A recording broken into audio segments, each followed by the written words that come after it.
الحمد لله وكفى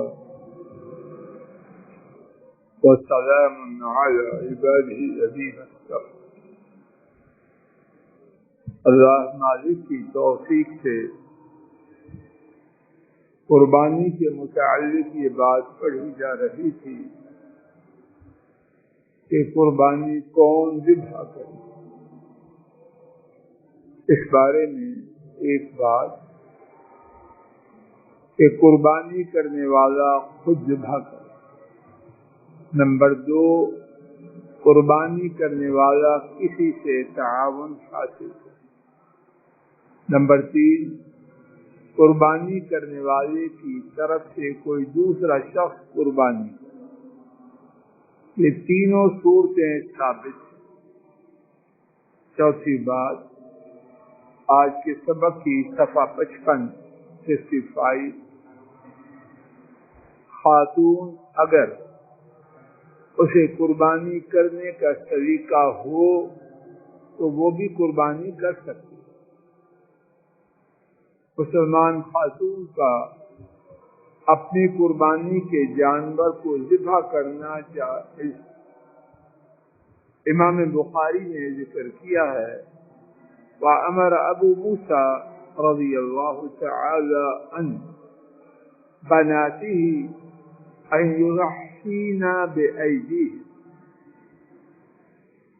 ابو موسیٰ رضی اللہ عنہ نے اپنی بیٹیوں کو حکم دیا کہ وہ اپنی قربانی خود کریں، لیکن اس کا معنی یہ نہیں کہ مذبح خانہ میں جائیں یا گلی محلے بازار میں عورتیں آستینے چڑھائیں اور قربانی کرے۔ معاذ اللہ، ایسی قربانی سے نہ کرنا اچھا۔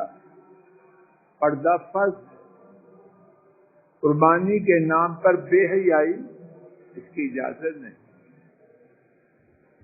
پردہ نماز میں ضروری ہے، وگرنہ نماز کے لیے نہ آئے۔ اور اگر کوئی خاتون نماز کے لیے آتے ہوئے مسجد میں آتے ہوئے پردے کی پابندی نہ کرے، اس کا خامد، اس کا باپ اس کو حکم دے، اگر وہ اس بات پر آمادہ نہ ہو مسجد میں آنے سے روک دے، اس کو آنے کی اجازت نہیں۔ تو قربانی کے نام پر بے پردگی، اس کی اسلام میں کوئی گنجائش۔ علامہ عینی رحمہ اللہ نے حضرت ابو موسیٰ رضی اللہ تعالی عنہ کے واقعہ کے حوالے سے لکھا ہے، وفیہ ان ذبح النساء نسائکہم یجوز۔ اس میں یہ بات ہے کہ خواتین کے لیے اپنی قربانیوں کا کرنا درست ہے، اذا كنا يحسن الذبح، جب انہیں ذبح کا ٹھیک طریقہ آتا ہو۔ عورتوں کے جانور ذبح کرنے پر وہ حدیث بھی دلالت کرتی ہے جسے امام بخاری رحمہ اللہ نے حضرت کعب بن مالک رضی اللہ عنہ سے روایت کیا، ان امرأة ذبحت شاة بحجر، ایک خاتون نے پتھر کے ساتھ بکری ذبح کی۔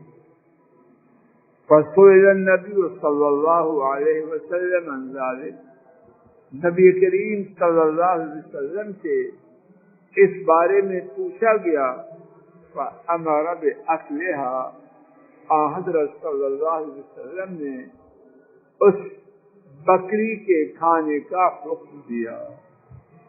خواتین کا ذبح کیا ہوا جائز اور درست ہے۔ اللہ ہماری مجلس کو مبارک بنائے، کہنے سننے کی غلطی کو معاف فرمائے، بیماروں کو شفا دے، بے ہدایتوں کو ہدایت دے، پریشانوں کی پریشانیوں کو دور فرمائے، بے اولادوں کو نیک اولاد، بگڑی ہوئی اولادوں کی اصلاح، رشتوں کے لیے پریشان والدین کی مدد، اور رشتوں کے بعد پریشان والدین کی اللہ مدد فرمائے۔ اللہ امت کے تمام مظلوموں کی مدد فرمائے، ظالموں کو ہدایت دے، دین اور دین والوں کو بلند فرمائے، دین اور دین والوں کے دشمنوں کو کا نام و نشان مٹائے۔ وصلی اللہ تعالی علی خیر خلقہ وعلی آلہ واصحابہ واہل بیتہ واتباعہ الی یوم الدین، آمین یا رب العالمین۔